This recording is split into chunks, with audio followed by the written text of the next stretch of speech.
Hello, Year 2, Mr. Malin here, and I'm going to be reading a bit more of David Williams' Slime for you today. So last time, Ned, who has a really mean sister, discovered that his sister Jemima was going to play a really nasty trick on him. And she was going to put a lot of slime into his bath for his birthday. But he discovered it, and he decided that actually he was going to put the slime into her bath instead. Bit of a problem though, because once he got the slime out, he accidentally created a slime monster. But it's a very friendly slime monster. So Ned has now made friends with a very posh slime monster. But there is a bit of a problem, because now there's a boom, boom, boom sound on the other side of a door.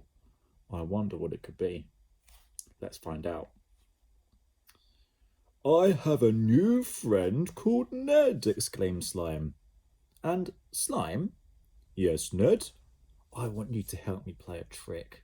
Oh, goody, goody, snorted Slime, rubbing his slimy hands together in glee. On someone who has played a million tricks on me. But just then there was a pounding on the door. Boom, boom, boom. What on earth is going on in there? A voice demanded. It was, of course, Jemima, Ned's sister. Come out right now, Ned, or I will boot this door down. Is that them by any chance? Inquired Slime. Now, how did you guess? Replied the boy with a cheeky smile. I said, what on earth are you doing in there? Came another shout from the other side of the bathroom door. Nothing, lied Ned. Nothing, bawled Jemima. I just heard a volcano, then a load of music, and finally some kind of giant fish. Slime looked as if it were about to say something, maybe to correct the girl, that technically a whale was not a fish, but in fact a mammal. Ned turned to his friend and put his fingers up to his lips in the internationally recognised signal for silence. Amazingly, for something made of slime, Slime actually understood. I was just doing a particularly noisy poo, spluttered Ned through the bathroom door. Noisy? She exclaimed. More like thunderous. Now open this door. Right now, or I will boot it down. Bish, bash, bosh. That was the sound of her steel-capped boots kicking down the door. Open it, said Slime. What? Exclaimed Ned. Let's play that trick on her. What now? Asked the boy. Bish, bash, bosh. Oh, goody, goody, exclaimed Slime. Bish, bash, bosh. Splinters of wood exploded into the bathroom. Oh, what should I be? Asked Slime. A giant boot, perhaps? Boot her right back. Oh, excellent, replied Slime, as it translimed into a giant boot. Bish, bash, bosh. The bathroom door smashed off its hinges, taking some of the wall with it. The door smashed to the door. Thud, and dust exploded into the bathroom. At once, nobody could see a thing. Ned, bellowed Jemima, where are you? Ned kept silent as the giant, slimy boot, or sloot, appeared out of a dust cloud. What the? Asked Jemima, and the girl tried to boot the boot, but her foot got stuck in the slime. Ah! She screamed. Ned couldn't help but chuckle. Ned, screamed Jemima, I will boot you up the bottom for this. No, no, no, replied the sloot. I will boot you up the bottom. And with that, Slime let go of the girl's boot. As Jemima tumbled to the floor, she swung her other boot up in the air and landed on her hands and knees. Goodbye for now, said the sloot, and it swung back, then poof, the girl was given a blobtastic boot. Ah! She yelled as she bounced down the corridor, push, before landing on the sofa in the living room. Instantly, Jemima leapt from the sofa and began stomping down the corridor. Stomp, stomp, stomp. Wait until I get my hands on you, Ned. I'll boot you from here to the next island. Oh, we need to get out of here, Slime, exclaimed Ned, and fast. But how? Asked Slime, now back to being a blob. Ned looked up at the tiny bathroom window just above the toilet. It was not much bigger than a cat flap. That is the only way out of here, he said, pointing, but I'm never going to get my wheelchair through there. Oh, you won't need it today. I can be your wings. Wings? The boy was flabbergasted. Slime translimed into a pair of wings, and they stuck themselves onto Ned's shoulders and began to flap. Flap, flap, flap, flap, flap, flap. And the boy himself was lifted out of a wheelchair and floating through the air. Oh, wow, he exclaimed. The wings wouldn't fit through the window, so holding the boy, Slime translimed into a slide. Just before Jemima reached the bathroom, Ned whooshed down a slide and out of the window. The boy was free. Ned slid down a slide of slime at speed, whoosh, and his family's cottage stood on the edge of a cliff overlooking the sea.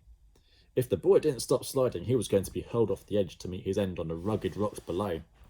Ned saw the bottom of the slide approaching fast and screamed. He shut his eyes tight. He couldn't bear to watch what was about to happen, but in the blink of an eye, the slide of slime became longer and longer and longer still, and then it arched and twisted, and the boy found himself doing a loop-for-loop. Ah! He screamed again, but this time in pleasure. He'd never had so much fun. The slide of slime arced away from the cliff edge and onto some fields near the cottage. It kept on getting bigger and bigger until it wasn't a slide any longer. Oh no, it had turned into a slime rink. A slime rink is a lot like an ice rink, but instead of ice, you guessed it, it's slime. A slink. The whole field was now covered with slime. Ned shot across it on his bottom. Whoosh! Whee! He exclaimed, and finally he came to a halt. Then at dizzying speed, slime translimed again. The edges of the slime rink curled up and it closed in on itself. Now slime had come together to form a giant ball, a slime ball. It rolled along the field, with Ned inside of it. Then the slime ball began to bounce. It bounced and bounced and bounced. It bounced over a sheep. Meh, donk. It bounced over a hedge. Rustle. Donk. Now it was bouncing along the lane. Up ahead, Ned could hear a tractor approaching. The sound of the mighty vehicle was growing louder and louder. The tractor was heading straight for them. Look out! Screamed Ned, not sure where Slime's eyes might be at this precise moment, it being a giant bouncing ball and all that. Donk! Ned could feel the slime ball bouncing high up in the air. He heard the tractor pass underneath him, just as Ned felt a wave of relief that he'd not been run over by a tractor. He felt a wave of panic. Panic because the slime ball he was inside was now high up in the sky, so high that it hit a flock of seagulls. And one of the seagulls pecked at the slime ball. Peck! And the slime ball burst. Instantly, Ned began tumbling through the air. Help! He cried, but Slime acted fast. It whizzed down ahead of him and translimed into a trampoline, a Slimeline. Ned hit the Slimeline at speed and bounced high up into the air. Bong! And again, bong! And a smile spread across the boy's face. He was alive, and what's more, he was bouncing. Bong, bong, bong. He yelped in delight. He yelped too soon, though, because looking down, he saw the Slimeline disappear from beneath him. Oh no, he cried. Falling rapidly, the boy looked all around. Try as he might, he couldn't see Slime anywhere. Oh no, this is the end, he thought, and the road below was speeding towards him. Then, a giant eagle, every colour of the rainbow, swooped down under Ned. It swept him high into the air, and now he was flying high up above the sea, the cliff, and the cottage. Wow, you really can be anything, cried the boy. Anything, exclaimed the bird of slime, or slurred. From all the way up here, the Isle of Mulch looked tiny. The houses looked small, the trees looked small, the people looked small. The people looked so small, in fact, that they were little more than ants. And as for the ants, they looked really, really, really small. For the first time in his short life, Ned felt something he'd never felt before. Power. The boy had created something that could change everything. The Isle of Mulch was full of horrid grown-ups who made the lives of all children miserable. Now Ned could get his own back on all of those nasty characters, not just for him, but for all the children of the island. There was no better time for Ned to start than now. "This way!" exclaimed the boy as he flew through the sky. "Look, that's my old school. I want to introduce you to my horrid headmaster." "Oh, goody, goody," replied Slime. The bird flapped its wings and began swooping off in the direction of a terrifying Gothic building overlooking the sea. A huge sign read, "Malt School for revolting children." A bell chimed. Dong! It was the beginning of the school day, and things started indecently early at Malt School at the break of dawn. That's how the headmaster liked it. The children having to get up in the middle of the night to be at school on time was all part of the torture. Ned smiled to himself at the thought of what naughtiness was to come as he began descending to the playground. Just as soon as the bird of slime's feet touched down, it placed Ned onto a bench and then trans-slimed back into a blob. The blob loomed behind the boy like a giant slimy shadow. "Let's give Mr. Raff something to be angry about," began the boy. "Oh, goody, goody." Not unsurprisingly, after seeing a giant bird of slime land in the playground, the teachers all hurried out of the old school building, pointing and shouting. "I don't believe it," shouted one. "I won't believe it," shouted another. "I will believe it, but I can't believe it," shouted a third. The pupils of Malt School all pressed their faces up against the classroom windows to see. They were too frightened of the teachers to dare step outside into the playground without permission. Then a man with a long black gown draped over his shoulders stormed out of the building. He whisked the cloak around theatrically as if he were Count Dracula twirling his cape. Swish, swish. It was only his teacher's gown, but it afforded him an air of evil that he enjoyed. Mr. Raff, the headmaster, had a big bald head, so he looked a bit like an egg with a little moustache drawn on it. This moustache would flare up whenever he exploded with rage, which was quite often. So often, in fact, that Mr. Raff was in a rage more often than not. Take a look at the rageometer on Mr. Raff's typical day. It's off the scale. Rage. As you can see, his rage is literally off the scale. It's certainly off the page. Mr. Raff raged at all the children in Malt School. As it was the only school, that was for all the children on the island. The lucky ones got whacked with a wooden ruler, the unlucky ones were whacked with a wooden ruler and then expelled. "Landing giant birds in the playground is strictly forbidden," he raged at Ned as he marched towards him. Even though landing a giant slime bird in the playground was not covered in the school rules, the headmaster was confident he could invent one.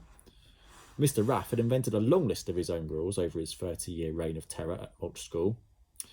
So Raff's rules: number 1, no comparing me to an egg. I do not like an egg. Eggs do not have moustaches, and I have a moustache, so that is the end of it. Anyone who does compare me to an egg will be expelled. Also, my head is a lot bigger than an egg, and I have ears, and last time I checked, eggs do not have ears. Number 2, no breaking wind on school premises without a letter of consent from the headmaster. Even if a bottom burp comes out by accident, when you catch a cricket ball, you will be expelled. Number 3, no laughing at school. You have not come to school to laugh. Crying, sobbing, or bawling of any kind is welcome, though. There is no better sound than a child blubbering. Anyone heard laughing will be struck with a wooden ruler and then expelled. Number 4, no excuses whatsoever for late homework. I don't care if your house took off in a tornado or you were abducted by aliens. If your homework is so much as 1 second late, you will be expelled. Number 5, no moaning about school dinners. Shoe fish are incredibly tasty and can be used in every single dish in the school canteen. Shoefish spread, shoefish pie, shoefish stew, shoefish curry, shoefish cake, shoefish blancmange, shoefish mousse, shoefish surprise. The surprise being it's made of shoefish. Anyone overheard moaning about school dinners will be forced to finish their school dinner before being expelled. Number 6, no wearing your tie the wrong way round so the skinny part is on the outside and the wide part is on the inside. Anyone found with their school tie the wrong way round will be spun around by their tie and expelled. Out of the window. Number 7, no playing in the playground. At break time and lunchtime, you are only permitted to stand around in the rain. There shall be no playing of games. Any child caught playing games will be forced to stand outside in the rain and then expelled. Number 8. No chocolate allowed on school premises. Any chocolate will be confiscated personally by me. I will then dispose of a chocolate by eating it. And anyone who refuses to hand over their chocolate to me will not be expelled. They will be held upside down by their ankles and dangled out of the window until they hand over their chocolate. And after I have eaten their chocolate, then and only then will they be expelled. Number 9. No sneezing during lessons. It is disruptive to work. If you do feel a tickle in your nose, telling you that a sneeze is coming on, then for goodness sake wait until you return home and then sneeze. Anyone heard sneezing in school will be expelled, just as a sneeze expels snot from your nose. A handy metaphor, as children equals snot. Number 10. No complaining about many rules there are in the school. Anyone found complaining will not be expelled, as that is what they would want. Instead, they will be put down a year every year and be forced to stay at the school forever. Just ask old man Giles. He's 92 and he's been at Mulch School all his life. Ned was one of the hundreds of children who had been expelled from the school over the years. The headmaster had expelled so many that there were now more teachers than there were children at the school, as this handy graph shows. Teachers? Children. But now Ned was back, and he was ready for revenge. And we're going to leave it there for now, year 2. I hope you enjoyed that, and hopefully I'll be able to read you some more very, very soon. Have a great evening. I hope you had a good day today, whether you're at school or at home. Keep up the great work, and I'll talk to you very, very soon. Bye for now.